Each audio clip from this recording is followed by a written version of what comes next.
Today marks 1 year since the Lore of the Rings podcast launched. I am humbled and excited at what the past year has been for this show. I want to share a little on how this podcast came to be. My love for Lord of the Rings started when I was perusing books in my grade school library, and I came across a book with an amazing sounding title, The Talismans of Shannara by Terry Brooks. I picked that up and I read a few other Shannara books. Because of that, I made a life goal to become a fantasy novelist, a goal I have not yet completed. A year or so later, my older brother said, Terry Brooks basically just stole from J.R.R. Tolkien.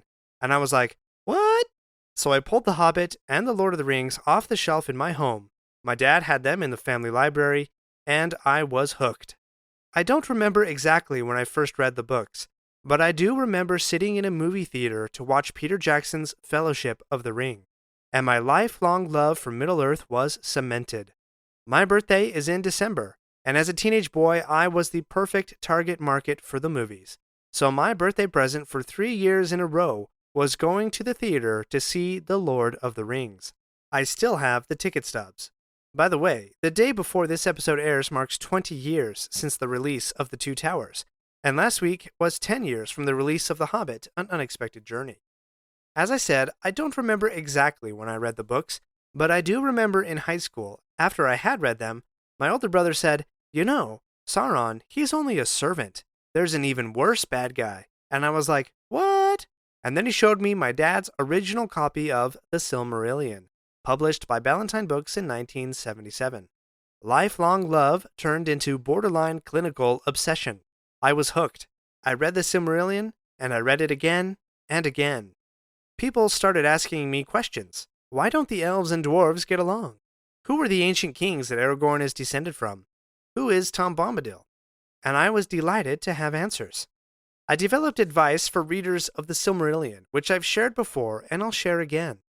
The first time you read The Silmarillion, don't try to follow all the characters. Just zoom out and get a high-level understanding of the major story arc.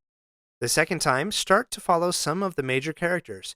You don't need to remember all names and connections, those will come in time. The third time, everything will fall into place, and will be the most enjoyable read yet. And that's where I landed for several years. My wife's Christmas gift to me for the first Christmas after we were married was my own set of Lord of the Rings, so I wouldn't keep stealing my parents' books. I had read the Silmarillion 3 times, and continued answering people's random Lord of the Rings questions. But then I strayed.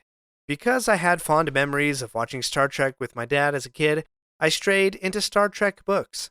Because my good friend was a master Jedi of Star Wars lore, and Episode 7 was about to come out, I strayed to a galaxy far, far away, in books, movies, and TV series. Yet, as boundary-pushing, thought-provoking, and entertaining as those universes are, I wasn't at home. I wasn't grounded. I wasn't, dare I say, entirely enchanted. So I turned back to the Silmarillion. I read it again, and added to my advice for reading it. The 4th time you read it, you'll feel like you're coming home. Home to a Middle-earth that draws you in, enchants you with charming hobbits, horrifies you with spiders or skeletons in dark places, and mystifies you with powerful, immortal beings striving to make Middle-earth in their own image. At some point, the idea of starting a YouTube channel entered into my brain. I don't remember why or when, but the idea bounced around up there for a while. Eventually, I started experimenting with podcasts, starting 2 or 3 different shows on various topics before I turned my creative energies to Tolkien's mythology. And if you're curious, and I don't blame you if you're not, none of those earlier podcasts I started are active right now, but send me a note if you want to know what they are. And then Amazon Studios gave me the final excuse to try. They announced a TV show based on Tolkien's The Lord of the Rings. At the time, we had no idea what that show would be. We didn't even have a name for it. Somehow, we started to refer to the show as LOTR on Prime or Lotron Prime. As the buzz increased, I found myself again answering a lot of questions from a lot of people. To refresh myself, I turned back again to the Silmarillion, and I added to my Silmarillion reading advice. The 5th time you read the Silmarillion, you can start a podcast. As I mentioned before, last year marked 20 years since The Fellowship of the Ring was released in theaters. So, to mark the anniversary and in honor of my first real dive into Middle-earth, I chose December 19th, 2021 as the launch date for the Lore of the Rings podcast. Except longtime listeners will remember a different name for the podcast, The Beginner's Guide to the Lord of the Rings. That's a mouthful of a name, and my wife, who has an eye for design, suggested I should make a real logo. Some of you participated in a survey, and we landed on a new name, Lore of the Rings, Wander the World of J.R.R. Tolkien. And here we are, 74 episodes later. We've wandered the Silmarillion chapter by chapter. We've connected the movies to the ancient lore of the First Age. We've broken down each trailer and episode of Amazon's Rings of Power. We've wandered into the appendix to The Lord of the Rings. And that's the story of how this podcast came to be. But what about you? I would love to hear your story of how you fell in love with Middle-earth. Please send me a note. You can find me at Twitter, Instagram, or Facebook at Lore of the Rings Podcast, or use the email in the show notes. I'm always thrilled when a listener reaches out to say something like, "Thank you for making the Silmarillion make sense," and I would love to hear how you came across Tolkien's enchanting world. I'd like to share some audience numbers and provide you some thoughts on what this show will tackle in the next year, as well as share a way that you could win an Amazon gift card. We'll do that right after this break. We're not done yet. If you like this episode, please leave a review and share with your friends. And remember to subscribe if you haven't already. We'll be right back.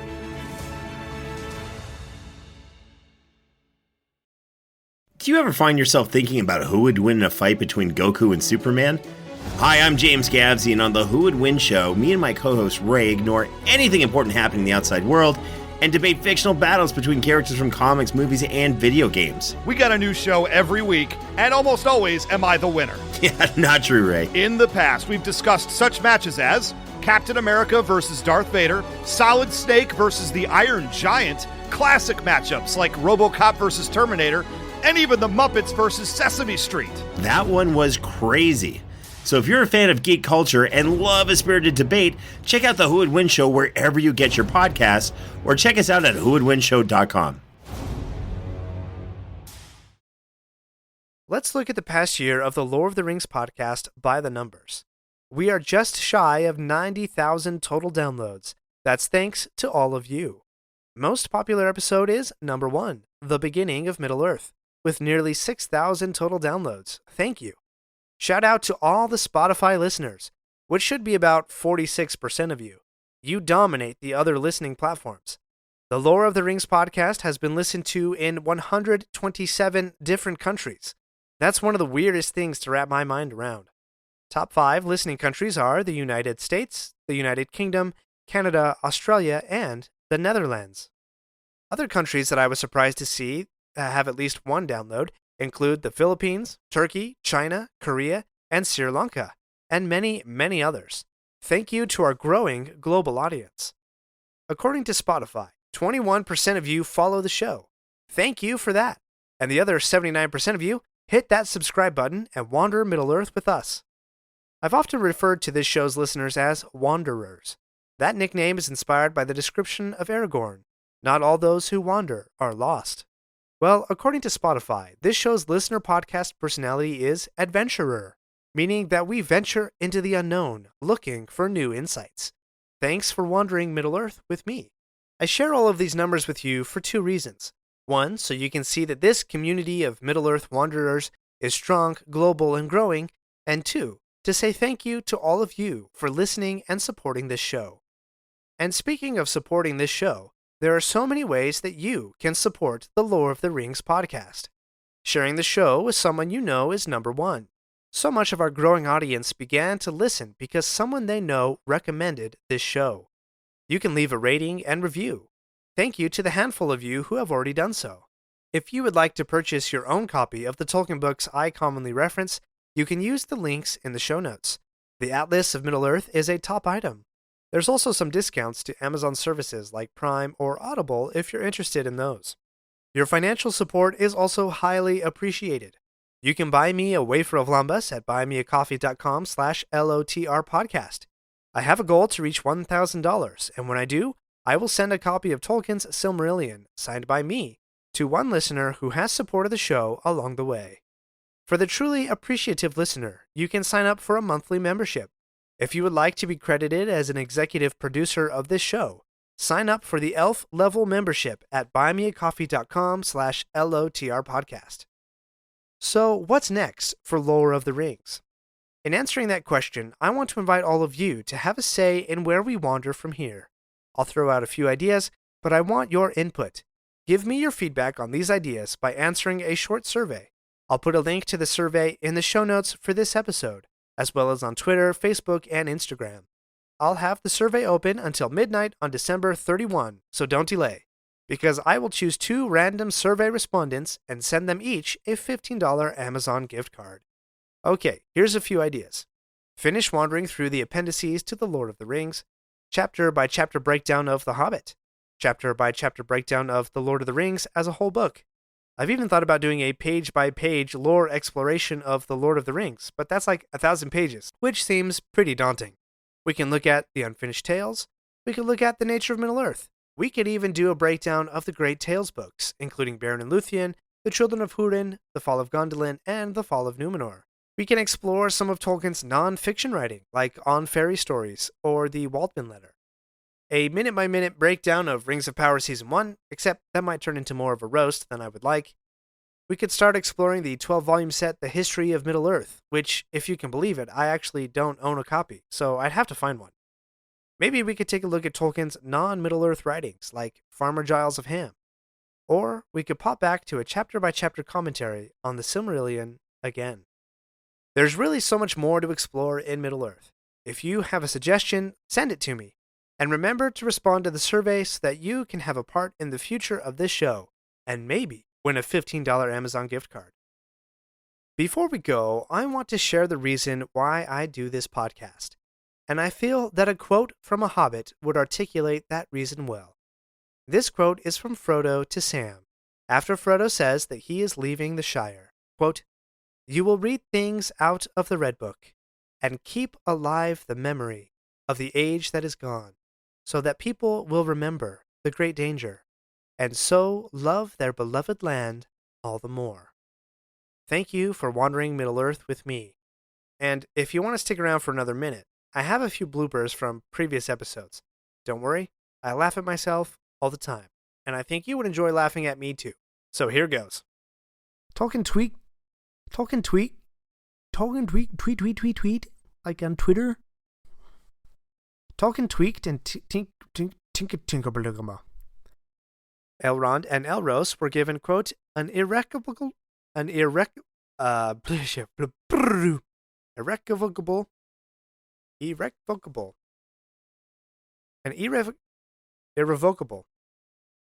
Elrond and Elros were given, quote, an irrevocable choice to which kindred they would belong. And always during his travels, Arwen would watch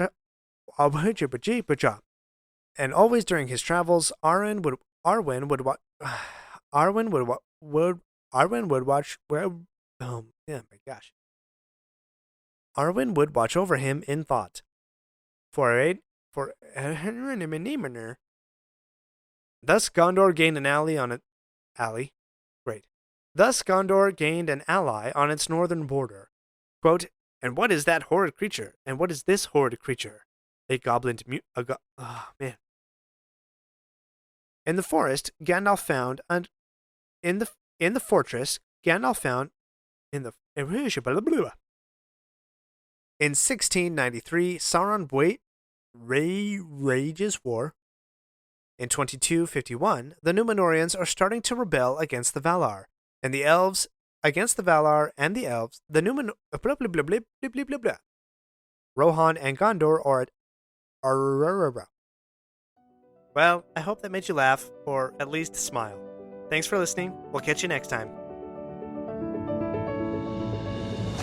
My friends, if you enjoyed this episode, let me know by subscribing, leaving a review, and sharing with your friends. Follow me on Facebook or Instagram at Lore of the Rings Podcast. For feedback on the show, please email me using the link in the show notes. Until next Thursday, remember, not all those who wander are lost.